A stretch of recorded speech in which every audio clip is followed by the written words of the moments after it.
My name is Katherine Keim, and I'm in State College, Pennsylvania on the C-SPAN bus.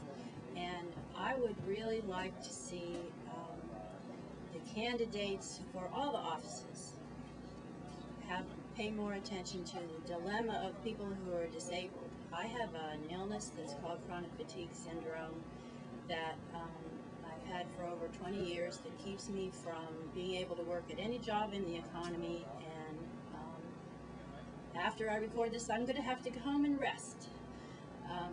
But I really wish there were more research about this disease because I'd like to work again. I'd like to go back to working as a nurse, and I would like to get a doctorate in practice epidemiology, but right now I go home and I wait for Meals on Wheels 3 days a week. Anyway, the other parts of disability that I would really like to see dealt with are the financial problems around disability that happen to people that haven't been addressed at all, as far as I know, in the federal campaign. There's Social Security disability. Whenever you hear them talk about Social Security, they always talk about the elderly. Well, all of Americans still understand that part of Social Security for people who are now disabled and for their future, if it would happen to them, and guess what, it could happen to you, is Social Security, and that needs to be protected. And also the way people qualify is very obstructionist.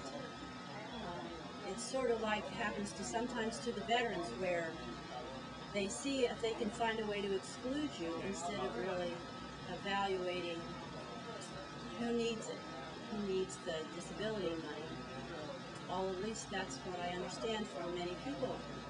And we need to re-examine the tax code, because you know there's something on your tax return where it says tax credit for the elderly and disabled, and when you do your tax return you probably think, okay, fine, that's good, if I ever get disabled it'll be there.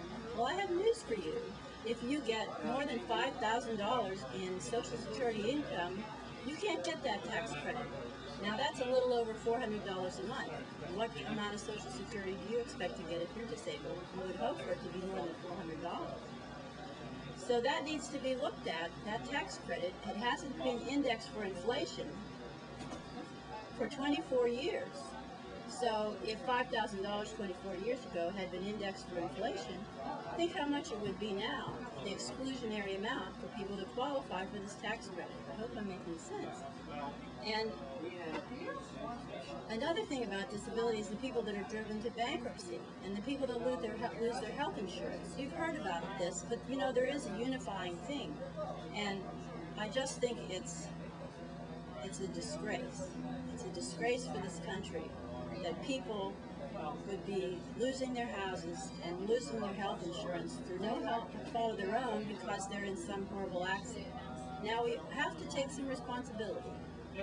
We can each buy some disability insurance ourselves to help us get through. That's true. But you know that's not enough. I had insurance for disability and it ran out. It saved me at the beginning, but it's well, you know as well as I do, people are going bankrupt, and people are losing their health insurance because they're disabled, because they can't work anymore. And I don't think that's right. Do you?